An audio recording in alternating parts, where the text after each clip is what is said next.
Bagi orang-orang Jakarta yang tidak terbiasa, tidak terbayangkan lah yang seperti ini.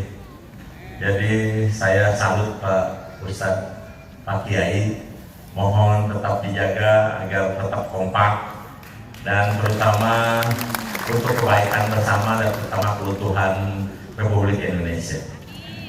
Jadi saya diangkat oleh Pak Presiden Prabowo Subianto untuk menjadi Kepala Badan Gizi Nasional.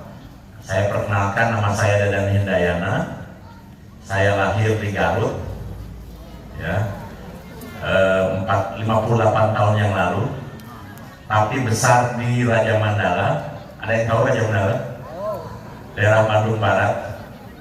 Dan kemudian sekolah di Raja Mandala, Cipatat, kemudian ke SMA Cimindi di Bandung, dan kemudian meneruskan kuliah tahun 86 di Institut Pertanian Bogor sampai selesai tahun 90 dan kemudian bekerja 6 bulan di Rawamerta itu di Panyingkiran. Kemudian 92 saya kembali ke IPB untuk jadi dosen dan kemudian tahun 95 saya berangkat ke Jerman untuk kuliah di sana mengambil S3 dan pulang tahun 2000 akhir 2001. Jadi sekarang saya statusnya sebagai dosen IPB.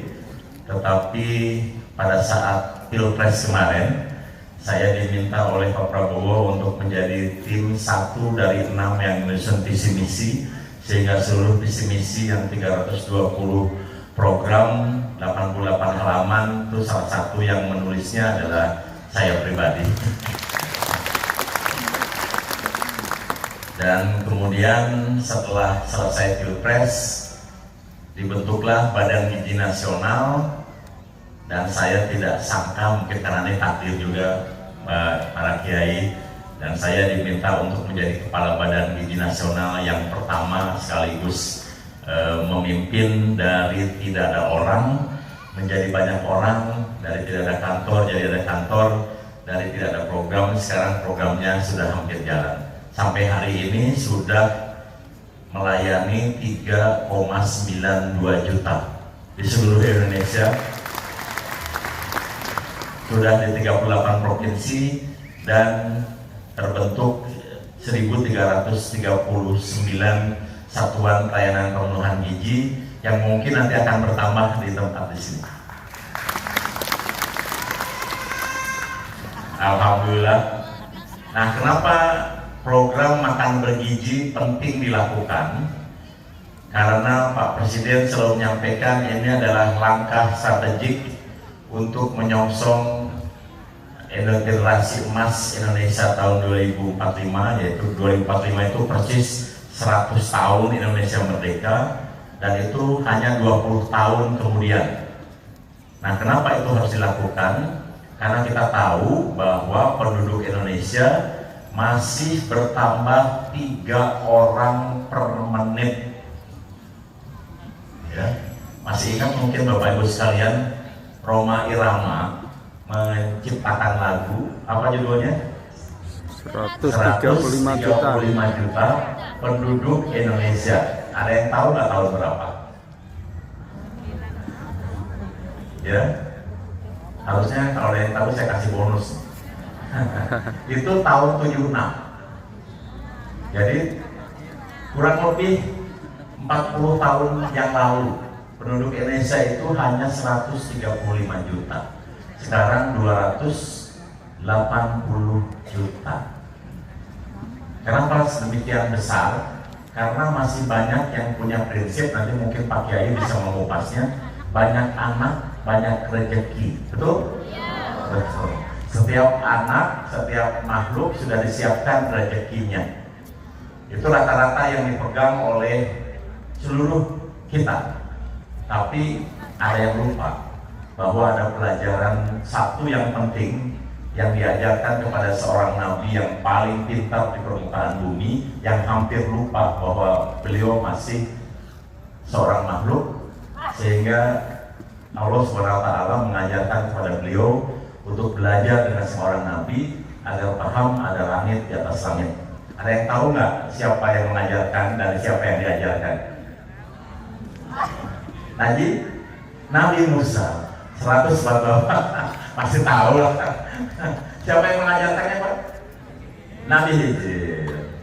Apa yang membuat Nabi Musa gelisah dan tidak bisa menahan peringatan yang sudah diberikan oleh Nabi Hijr?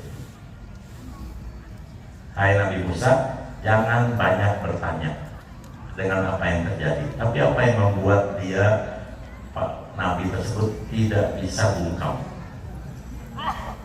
Ada yang tahu? Kisah ketika di dalam perjalanan ada seorang anak yang disembelih. Apa jawabannya? Karena anak ini suatu saat akan mencelakakan orang tuanya. Itu sebagai pertanda bahwa anak itu titipan Tuhan. Ya, jangankan punya anak dua, anak satu pun kalau tidak mampu mendidiknya, lebih baik memikirkannya dengan sangat baik. Nah, ini terjadi di Indonesia. Kenapa masih ada 3 orang per menit atau 3 juta per tahun dan masih akan tumbuh mencapai 324 juta tahun 2045. Jadi masih akan tambah 40 juta dari sekarang. Ini penyebabnya. Nah, dari mana pusat pertumbuhan penduduk Indonesia itu? Jadi saya kemudian mencari penyebabnya dan kemudian keluar data statistik yang mengatakan terkait dengan anggota rumah tangga per pengeluaran yang kemudian dibagi menjadi keluarga miskin, keluarga rentan miskin, keluarga menuju kelas menengah, dan kelas atas. Di situ kita kemudian bisa lihat statistiknya bahwa kelas atas itu anggota rumah tangganya hanya 2,84. Artinya apa? Kalau ada satu ibu, satu bapak, maka anaknya rata-rata 0,84. Jadi satu ibu digantikan oleh 0,8 anak, satu ayah digantikan oleh 0,8 anak. Ibu dan bapak digantikan oleh 0,84. Artinya kalau ada 100 keluarga kelas atas yang kaya raya, yang bisa menghidupi seluruh yang hadir di sini dengan mudah, itu 84 keluarga anaknya 1 dan 16 keluarga anaknya 0. Nah, ini tren yang terjadi pada kelas atas. Dan ini mulai terjadi di negara-negara seperti Korea, Jepang, Australia, di mana penduduknya akan turun. Bangsa yang akan hilang pertama kali di permukaan bumi karena pertumbuhan penduduknya yang minus, yaitu Korea Selatan.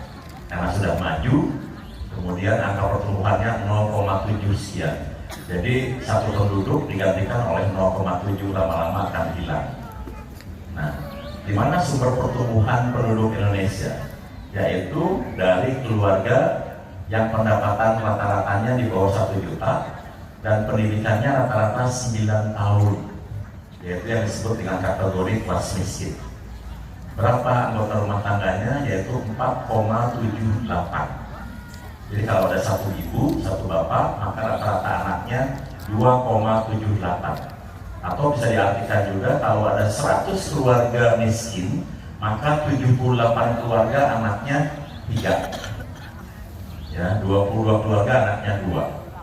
Nah, kalau kita gabungkan antara miskin dan rentan miskin, maka anggota rumah tangganya 4,56. Itu artinya kalau ada 100 keluarga miskin dan rentan miskin, 56 keluarga anaknya 3, 44 keluarga anaknya 2. Itulah sumber pertumbuhan penduduk Indonesia.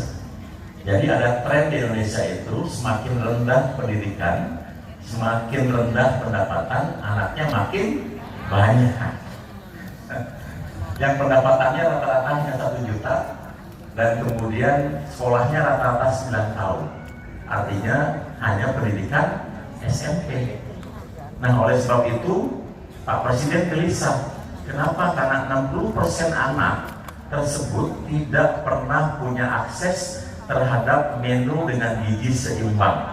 Jadi kalau makan itu ada nasi, ada bala-bala, ada mie, ada bihun, ada kerupuk. asal kenyang. Itu semuanya karbohidrat. Ya, tidak ada proteinnya, tidak ada seratnya, tidak ada buahnya, bahkan susu. Karena 60% dari kelompok itu tidak pernah minum susu. Bukan tidak tahu susu bermanfaat, karena susu itu di dalam Quran disebutkan ada 2 ayat. Minumlah dari perut sapi, karena itu akan baik untuk pertumbuhan. Nah, 60% penduduk Indonesia anak-anaknya tidak pernah minum susu, bukan tidak tahu, tetapi tidak mampu beli susu. Oleh sebab itulah program ini diadakan untuk bisa mengintervensi kelompok itu. Karena anak-anak yang sekarang masih ada dalam kandungan, anak-anak yang sekarang masih balita, yang dibawa ini ada yang balita, ada juga yang sekarang di PAUD, ada juga yang sekarang di SD, ada juga yang sekarang di SMP dan SMA. 20 tahun kemudian, tahun 2045, itu akan menjadi tenaga kerja produktif. Karena yang sekarang ada di kandungan 20 tahun usianya 20 tahun.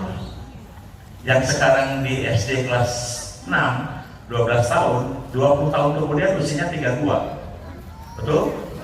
Kalau yang sekarang di SMP usianya 15 tahun, 20 tahun kemudian 35, itu adalah tenaga kerja produktif kita. Nah, kalau tidak diintervensi dengan gizi seimbang, mereka akan tumbuh menjadi tenaga kerja produktif yang tidak optimal dan mungkin kurang berkualitas, sehingga tidak bisa bersaing dengan bangsa lain.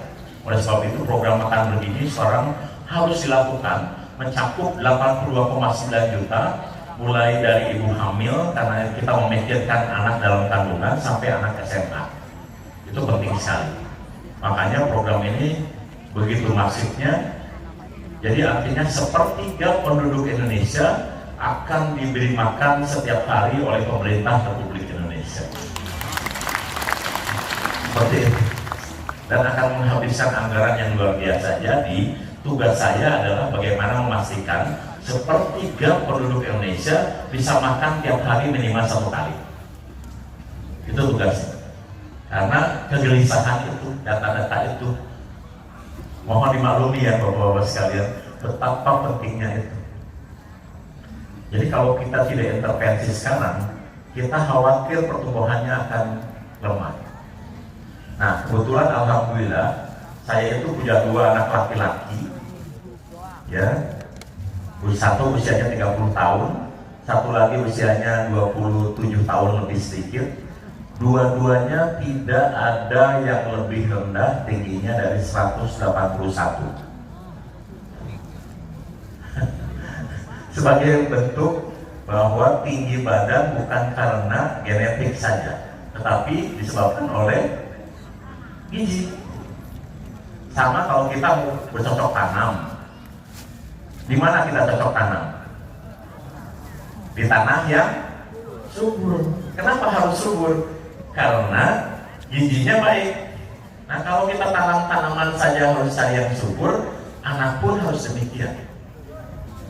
Jadi apa yang dilakukan, yang diwajibkan oleh istri saya kepada anak itu, yaitu wajib minum susu sampai anak kelas 2, SMA kelas 2. Setelah SMA kelas 2, kelas 3 sudah istilahnya bukan lagi fardu, tapi sunnah. Silakan saja ya, karena sudah cukup pertumbuhannya. Bahkan yang kecil itu tingginya sekarang 185 cm, minum susunya 2 liter sehari. Kalau makan dulu, begitu sudah selesai dia bisa makan. Istri saya itu membuat satu nasi tim dalam satu mangkok, isinya ada sayur, wortel dan sebagainya, di blender pakai daging. Harus habis setiap hari. Makanya pertumbuhannya optimal. Jadi tubuhnya tinggi. Saya kan 168, istri saya 168, anak saya 185.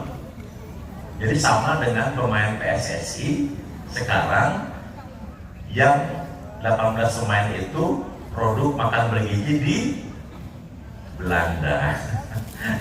Jadi pemain PSSI sekarang kan bagus-bagus, tinggi-tinggi, bukan karena hanya genetik, tapi itu adalah produk makan bergizi. Makanya PSSI-nya bagus kan, jadi bisa bersaing, bisa mengalahkan Bahrain, bisa mengalahkan Arab Saudi gitu ya, dengan tinggi yang sama kuat-kuat karena tulangnya besar. Nah itulah yang diharapkan oleh pemerintah kita untuk menghasilkan generasi yang unggul. 1000 hari pertama, yaitu mulai dari kandungan sampai anak 2 tahun di luar kandungan, itu kita untuk mengatasi stunting karena itu adalah proses pertumbuhan anak, pertumbuhan otak, kecerdasan.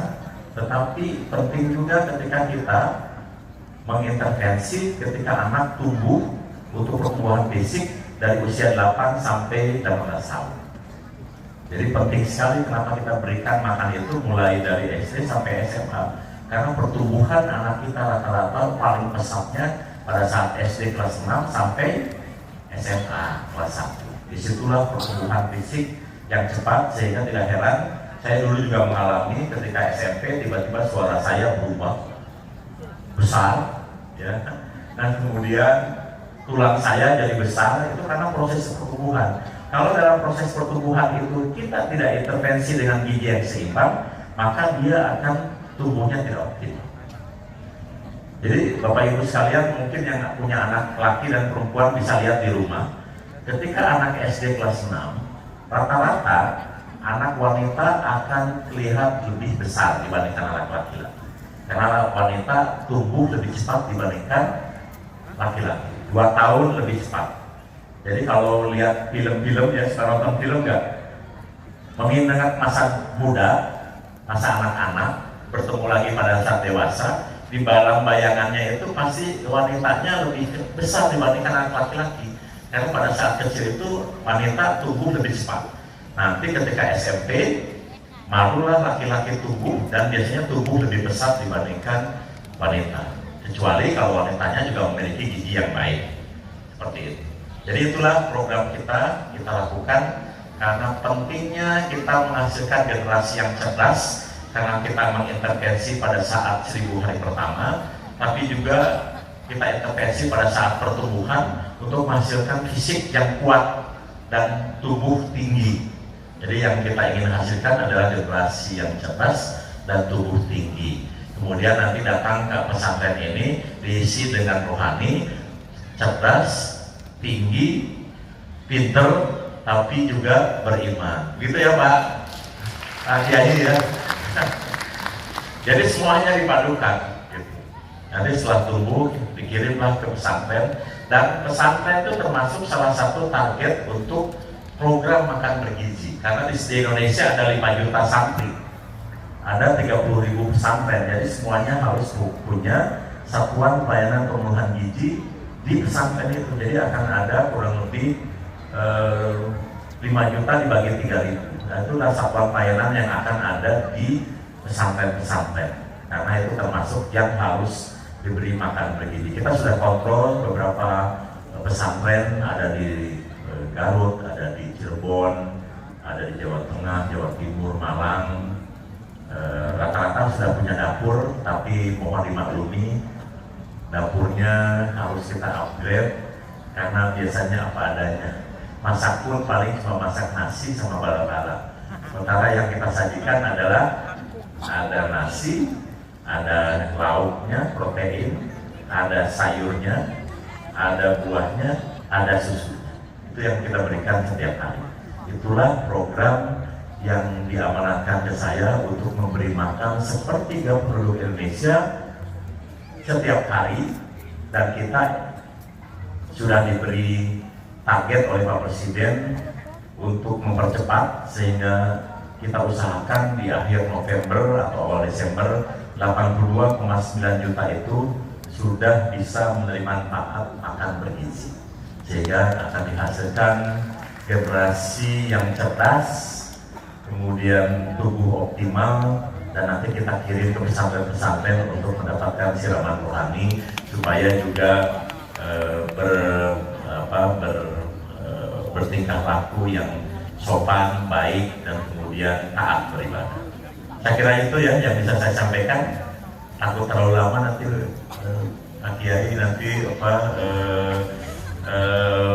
bosen. Tapi itu adalah investasi terbesar pemerintah Republik Indonesia terhadap SDM masa depan kita. Jadi kalau ini sudah jalan, uangnya besar sekali yang akan dikeluarkan, dan siapakah yang akan diuntungkan dengan program ini? Satu, rakyatnya akan diberi makan makanan bergizi. Yang kedua, nanti di setiap satuan pelayanan itu dibutuhkan 50 orang yang bekerja. Dan rata-rata yang bekerja di satuan pelayanan itu adalah ibu-ibu yang biasa masak, yang usianya antara 35 sampai 50, yang tidak bisa bekerja di mana-mana, kemudian bisa kerja di satuan pelayanan. Jadi kalau nanti ada 30.000 satuan pelayanan pemenuhan gizi atau di dapur, maka akan ada 1,5 juta tenaga kerja yang bisa diserap, dan kalau bisa itu adalah penduduk lokal. Nah kemudian ketika kita masak, ibu-ibu tahu ya, yang harus dimasak butuh apa? Butuh bahan baku. Jadi untuk melayani 3.000 setiap hari itu butuh 200 kg beras, butuh 3.000 telur sekali masak. Kalau kita menginginkan ada 3.000 telur, berapa ayam yang harus ada? Ada yang tahu nggak? Bukan 3.000, karena satu ayam itu tidak meletakkan telur satu, tetapi 0,8 telur. Jadi 2 hari sekali dia meletakkan telur. Jadi untuk menghasilkan 3.000 telur butuh ayam 4.000. Gitu. Butuh ayam 350 kg. Kalau 1 kilogramnya satu ayam, maka setiap kali masak butuh 350 kg 30 ayam. Dari mana tuh? Ini adalah seluruhnya peluang usaha yang bisa dilakukan oleh masyarakat di sekitar satuan pelayanan pemenuhan gizi. Nanti Pak Kiai di sekitar sini kalau ada dapur SPG, berarti kan harus ada yang bisa beternak ayam petelur, harus ada yang bisa memelihara ayam daging.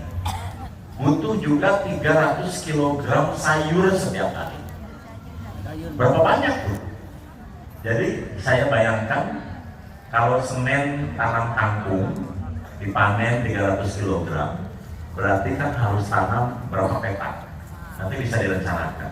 Gak mungkin besoknya makan kangkung lagi, tapi harus makan bayam. Artinya Senin nanam kangkung, Selasa nanam bayam, kemudian Rabu nanam cecin, Kamis nanam terong, kemudian Jumat nanam brokoli.